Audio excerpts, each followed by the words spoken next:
Бәріне сәлем, сіздермен саяхаттаймыз арнасы. Бүгін мен сіздерге 2021 жылы шыққан Рейс атты киноны қысқаша айтып беретін боламын. Кинода бізге ірі компанияның иесі, миллиардердің тарихы баяндалады.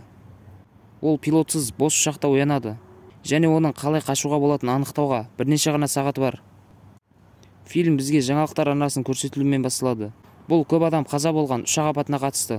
Осы ұшақты шығарған компанияның директорлар кеңесінде бұл туралы не істеу керектігін шешеді. Және кеңестің кейбір мүшелері мәселені жасырып, қара жәшікпен айналысуды ұсынады. Бұл ұшақтың дұрыс жұмыс істемеуі немесе басқа фактор екенін ешкім білмеу үшін серіктестік иесінің атынан сөйлеген Балраж мырза мұнымен келіспеймін деп сендіреді. Әзірге кейбір жұмысшылар қара жәшікті тауып жатыр. Олар ұшақтың конструкциясында ақау болғанын анықтайды. Ал енді олардың міндеті қара жәшікті алу. Бірақ оларды компания иесі Ранвир тауып алды. Және ол қорапты өзі алуды шешеді.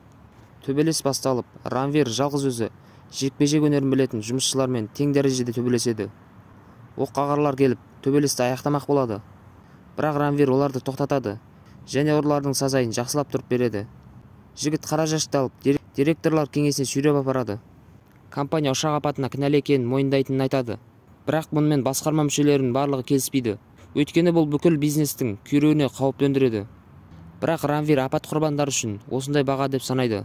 Ранвир инвесторлармен кездесу үшін Дубайға ұшпақшы. Ол өзінің сүйікті жеке ұшағы Феникспен ұшуды шешеді. Ранвир сүйікті атасымен қоштасып, жолға шығады. Ұшақ бортында оны Ранвир үнемі қалжыңдасатын жас стюардессалар қарсы алады. Екі ұшқыш ұша бастайды. Ұшу кезінде Ранвир ұйықтап қалады. Және оянған кезде оның айналасында абыр-дабыр болғанын көреді.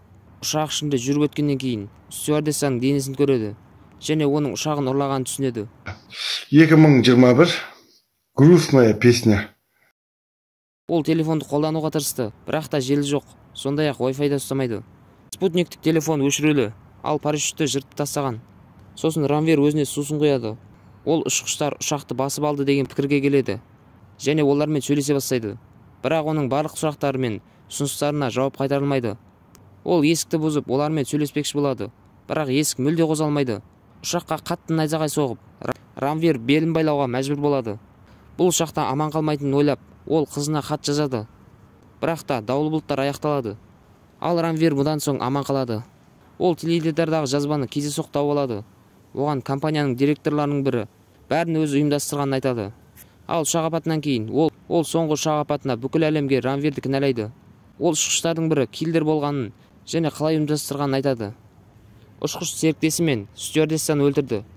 Ранвир бұл ұшақта қалып, өзі парашютпен секіруі тиіс болған. Сондай-ақ олар Ранвирге бомба қалдырды. Ол 5 минуттан кейін жарып кетеді. Осы уақытта Дубайда атасы немересінің қайда екенін іздестіре бастайды. Бірақ ешқандай нәтиже болмайды. Олар тек ұшқыштың сатқын екенін анықтады. Ранвир бомбаны бейтараптандыруға тырысады. Бірақ уақыт тек жылдамдай береді. Жігіт абдырап, бомбаны қайда қоярын білмейді. Нәтижесінде оны ұрып алып, және ол жарылып кетеді. Және корпуста тесік жасайды. Ранвир орындыққа ілініп, шұңқырға ұшып кетуден аман қалады. Және көп ұзамай ванна тесікті толығымен жауып қалады. Бірақ оның дірілдеп тұрғанын көрген Ранвир қауіпсіздік белбеуінен жасалған ұзын кабельді бекітуді шешеді. Ол ваннаны өзі теуіп ұшыру арқылы есікті жұлып алып ашады. Бірақ кішкене бөлігі тікелей ұшақ қозғалтқышына барып соғылады. Рульге Ранвир отырады, бірақ ол ұшақты қалай басқару керектігін де білмейді. Бұл арада атасы немересіне жақын жерді анықтап үлгерді. Сонымен қатар оның бұрылыстарын турист адам түсіріп алған екен. Ал қазір бүкіл әлем Ранвирдің ұшағы әлі бұзылмағанын біледі. Атасы Ранвирге хабарласып, қыз диспетчермен бірге жігітке ұшақты басқаруға көмектесе бастайды. Қыз не істеу керектігін түсіндіреді. Ранвир әрине онымен қалжыңдасуды және сырласуды тоқтатпайды. Ол ақырында әуежайға жетеді. Бірақ тас жол бұзылады. Сосын атасы немересіне парашютпен секіруін сұрайды. Бірақ ұшақтың құлап құрбан болатынын түсінген ол мұны жасамайды. Алайда суға ұшатын бензин жетіспейді. Содан кейін ол жоспар ойлап табады. Өз компаниясының кеңесінде барлық келеңсіздіктерге басты кінәлі адам инвесторлармен кездесу өткізіп үлгерді.